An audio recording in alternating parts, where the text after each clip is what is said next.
नमस्कार दोस्तों, आप क्राइम तक देख रहे हैं। बात करते हैं रूस और यूक्रेन का जो महायुद्ध छिड़ा हुआ है, क्या रुकेगा नहीं रुकेगा।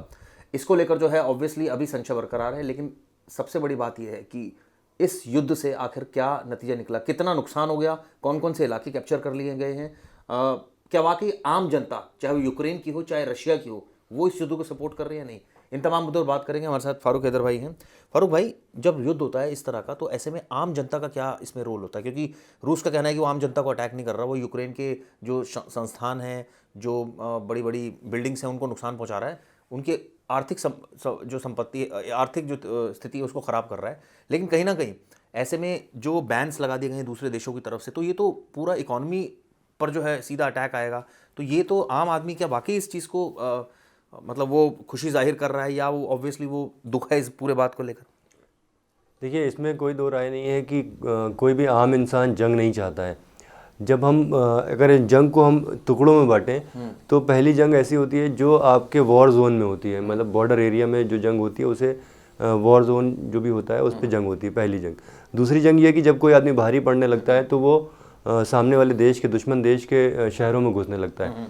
और जब वो शहरों में घुसता है तो वो उसकी ज़्यादा से ज़्यादा ये कोशिश होती है कि वो जितना ज़्यादा डिस्ट्रॉय कर सके।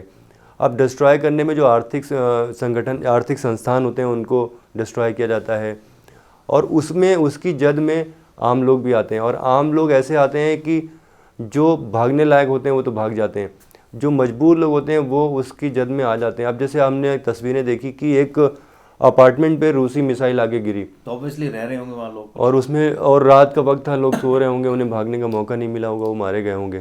तो जंग किसी भी हालत में आम लोगों के लिए कभी अच्छी नहीं होती। इस जंग को भी आसानी से सुलझाया जा सकता था बातचीत के ज़रिए से, लेकिन दोनों देशों के जो नेता हैं उनको बहुत ही ज़िद्दी नेता माना जाता है, और दोनों ने अपनी ज़िद के चक्कर में कई जगह मैं देख रहा था, हज़ारों लोगों की जान खतरे में डाल दी। कई जगह मैं सोशल मीडिया पे देख रहा था, जो जेलेंस्की के बारे में लोग कह रहे हैं कि ये तो कॉमेडियन थे, तो एक्टर थे, ये कहाँ से पॉलिटिशियन हो गए, इन्होंने तो अपनी पूरी देश को संकट में डाल दिया। ऐसी भी व्यूज़ है। कई लोग कह रहे हैं क्यों संकट में डाल दिया? अगर राष्ट्रवाद की बात है, अगर किसी देश का कोई हक छीन रहा है दूसरा देश, तो ऑब्वियसली इस चीज़ का विद्रोह होना चाहिए, और विद्रोह होना बिल्कुल ठीक है। यानी इसमें मिक्स्ड रिएक्शन आ रहा है। लेकिन ज़्यादातर जो लोग हैं वो ऑब्वियसली इसको सपोर्ट नहीं कर रहे इस चीज़ को। कि आप देखिए ना, तस्वीरें किस तरह की आ रही है, वहाँ पर लेडीज़ जो है बच्चों को ले लेके कहाँ का बंकर में बैठी है, मेट्रो टनल्स में बैठी हैं।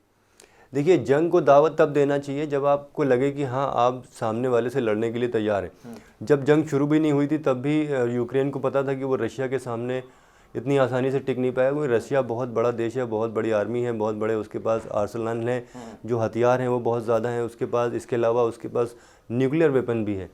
तो वो किसी भी कीमत में उससे भारी पड़ रहा था। और यूक्रेन को जो उम्मीद थी वो नाटो देशों से थी, अमेरिका से थी। उन्होंने आखिरी वक्त में उसे किनारा कर लिया, उसे धोखा दे दिया। जब ही उनको ऐसा लग जाना चाहिए था कि देखिए, जब हम अकेले लड़ने की हैसियत में नहीं है तो हम इस चीज़ को बातचीत से सुलझा सकते हैं। अगर रशिया को इस बात से प्रॉब्लम थी कि यूक्रेन नाटो में शामिल होने जा रहा है और उसकी वजह से उसकी संप्रभुता खतरे में आ जाएगी, तो वो इस प्लान को कुछ पोस्टपोन भी कर सकता था यूक्रेन। जब वो इस स्थिति में आ जाता है कि हाँ भाई, उसके समझौते हो गए और वो अब मजबूत स्थिति में है, तब वो ये फैसला ले सकता था, ताकि तब वो रशिया से लड़ने के काबिल होता। लेकिन अभी जिस स्थिति में ये लड़ाई शुरू हुई, उस स्थिति में यूक्रेन बिल्कुल भी रशिया से लड़ने के काबिल नहीं था। लेकिन इसमें कोई दो राय नहीं कि जो यूक्रेनियन सैनिक हैं वो बड़ी बहादुरी से लड़ रहे हैं। आज 5वां दिन है नहीं, लड़ते मैं हुए। डाटा भी देख रहा था जिसमें जो क्लेम किया जा रहा है, जिसमें यूक्रेन का तो कहना है कि उसने 400-500 से ज़्यादा सैनिक मार दिए हैं रूस के। हालांकि रूस ने कोई ऐसा ऑफिशियल डाटा तो नहीं दिया है। हो सकता है कई बार डाटा इसलिए भी नहीं रिलीज़ किया था क्योंकि फिगर ज़्यादा होती है कई बार। लेकिन जहाँ तक बात है कि वो भी कह रहा है, मतलब वो भी हर बार ये बात बता रहा है कि उसने इतने टैंक्स तबाह कर दिए, इतने आर्थिक जो है वो उनके फाइटर प्लेन्स है वो डिस्ट्रॉय कर दिए। तो कहने का मतलब ये, वो ठीक है आप फाइट कर रहे हो, लेकिन आपको अपनी हैसियत तो पता होनी चाहिए ना कि भाई आप किस लेवल के फाइट अगर करने की जुगत में, अगर मान लो आपके पास बैकअप ही नहीं है। और है, लेकिन ऐसे भी लोग हैं जो इस बात को विद्रोह कर रहे हैं कि हैसियत क्या होता है, अगले हिम्मत कर रहा है, खड़ा हुआ है। देखिए आप ड्रेस पहनकर पूरी आर्मी की तरह, और पूरा डटा हुआ युद्ध के मैदान में है। हैसियत से भी ज़्यादा इसमें जो, अगर आप नक्शे पे यूक्रेन को देखें तो वो चारों तरफ से रशियन, जो रूसी देश हैं उनसे घिरा हुआ है। रूसी देश से मेरी मुराद ये है कि जो रूस का समर्थन करते हैं। जिन नाटो देशों से वो मदद की उम्मीद कर रहा है वो उसकी लोकेशन से बहुत दूर हैं। यानी कि वहाँ तक एक तो उन्होंने मना ही कर दिया कि मैं जाऊँगा ही नहीं, मतलब नाटो देश यहाँ पे अपनी सेना भेजेंगे नहीं, ही लेकिन नहीं। मैं एक स्टोरी पढ़ रहा था जिसमें अमेरिका ने कहा है कि हम इनको इतने मिलियन हथियार डॉलर्स देंगे। देंगे, हथियार देंगे, सब देंगे। तो देंगे कब, जब लड़ाई अब तो हो ही गई, अब तो इतना नुकसान हो गया यूक्रेन का, भाई आपको देना था तो आप पहले दे देते ताकि वो लड़ता उस युद्ध में, उसके लिए वो होता। और इस बात का जिक्र यूक्रेनियन जो ज़ेलेंस्की हैं राष्ट्रपति, उन्होंने इस बात का जिक्र किया भी कि हमें से मुँह ज़बानी खर्च नहीं चाहिए, हमें आप अगर साथ दे सकते हैं तो आप हमारे साथ आइए, वरना मुझे यहाँ से जाने में कोई दिलचस्पी नहीं है, मैं देश के लिए लड़ना चाहता हूँ, मरना चाहता हूँ। बात उन्होंने जो दिखाई, वो जो जज्बा उन्होंने दिखाया वो यकीनन बहुत अच्छा था, बहुत बहादुरी का जज्बा था, क्योंकि वो देश के लिए लड़ रहे हैं।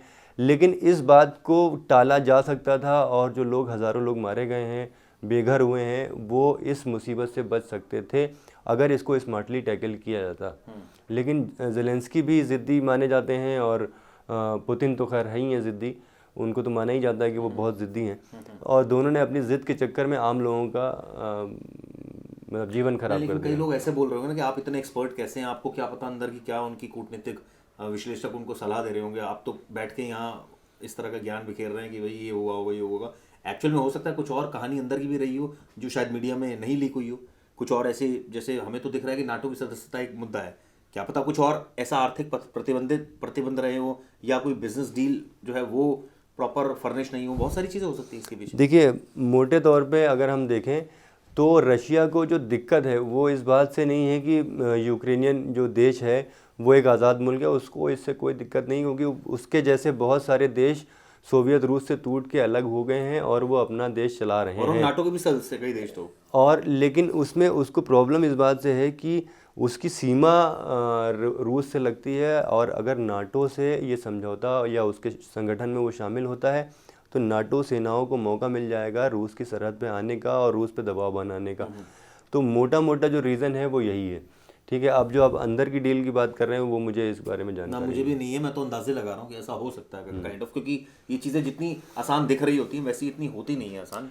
इसके पीछे नॉर्मली जब दो देशों में आपस में बातचीत नहीं होती है तो इस तरह की अंदर की डील नहीं होती है। ठीक है, जब दो देशों में बातचीत हो रही हो तो अंदर की डील संभव होती है, लेकिन ये तो पूरा खुली हुई नहीं, लेकिन ये किताब बात तो आप जैसा। मानेंगे ना कि संकट में तो डाल दिया वहाँ की आम लोगों को, क्योंकि आम लोग जिस तरह से डरे हुए हैं। नहीं, सिर्फ यूक्रेनियन लोग ही नहीं बल्कि रशियन लोग भी लगातार प्रोटेस्ट कर रहे हैं कि जंग को जल्द से जल्द रोकना चाहिए।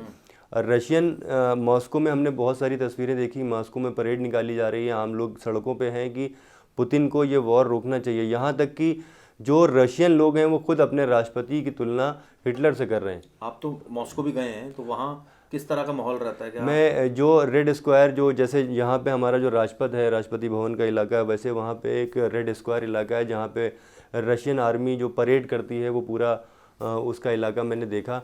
और वहाँ पे हमने देखा कि कैसे उन्होंने अपने जो पुराने इतिहास की जंगें हैं उनको, उनके जो सोवनियर हैं उनको सजा के रखा हुआ है, संवार के रखा हुआ है, और उन्हें बहुत फ़ख्र है इस बात का कि उनकी सेना बहुत मजबूत सेना है। और रशिया को 90 के दशक के बाद से कोई ऐसा मौका नहीं मिला कि वो अपने जंगी जौहर दिखा सके, अपनी सेनाओं की ताकत दिखा सके, तो उसे ये मौका मिला कि एक आसान देश के सामने वो अपने जौहर दिखा सकता है। इस पूरे उससे ये भी पता लग गया कि कोई यूनाइटेड स्टेट्स या यूनाइटेड नेशन सिक्योरिटी काउंसिल्स, यही कहा जाए कि संयुक्त राष्ट्र, कोई नहीं मानता किसी को जब देश पर आन पड़ी होती है। यानी कि रूस ने दिखा दिया कि वो सुपर पावर, आप बोलते रहिए अमेरिका को जो मर्जी बोलना है, लेकिन देखिए हमने करना था, हमने कर दिया, और वो हमने इसलिए किया क्योंकि हमारे देश का हित की बात थी। सिंपल सी बात है, आप जो मर्जी सोचिए, जो मर्जी आपको डिसीजन लेना लीजिए, आर्थिक प्रतिबंध लगाने लगाइए। देखिए, समाज में दो तरह के लोग होते हैं, एक होते हैं जो दादागिरी करते हैं, एक होते हैं जो आपके साथ तो खड़े होते हैं लेकिन उससे पहले वो अपना हित भी देखते हैं कि मतलब कहीं मुझे आपके पचड़े में पड़ने से कहीं हमारा नुकसान ना हो जाए। तो अमेरिका की हालत ये है कि अब वो दादागिरी तो करने की स्थिति में रहा नहीं, क्योंकि उसकी आर्थिक स्थिति इस टाइम बड़ी डामाडोल है। जो अमेरिकी मार्केट है वो लगातार गिरते चले जा रहे हैं, जिसकी वजह से वहाँ की आर्थिक स्थिति सही नहीं है। और रही बात कि दूसरों के पचड़े में टांग अड़ाने का मसला, तो अभी अमेरिका इस स्थिति में नहीं है कि वो एक और जंग झेल सके। जैसे जिस तरह से वो अफ़गानिस्तान से लौटे हैं उससे ये साफ़ हो चुका है कि अब वो जंग करने की स्थिति में नहीं है, ना उनके सैनिक हैं। तो अब वो एक बफर टाइम अपने लिए चाह रहा है ताकि वो दोबारा से अपने आप को रिस्टोर कर सके अमेरिका। और ये जिस टाइम पे ये लड़ाई हो रही है उस टाइम पे अमेरिका के हाथ बंधे हुए, मुझे नहीं लगता है कि अमेरिका इस जंग में कूदेगा, क्योंकि अगर वो कूदता है तो वो शायद यूं भी उसका सुपर पावर का जो तमगा है वो आर्थिक रूप से छिन जाएगा। चलिए देखते क्या होता है, कब तक इसका जो है रिजल्ट निकल कर आता है कि वाकई युद्ध जारी रहेगा। ऑब्वियसली बातचीत भी हो रही है, लेकिन बातचीत बहुत लेट हो गई, कोई काफ़ी नुकसान भी हो गया, इसमें कोई दो राय नहीं है। और आम लोग ऑब्वियसली कोई पसंद नहीं करता युद्ध को। आप लोगों की क्या राय है ज़रूर बताइएगा दोस्तों। धन्यवाद। Thank you.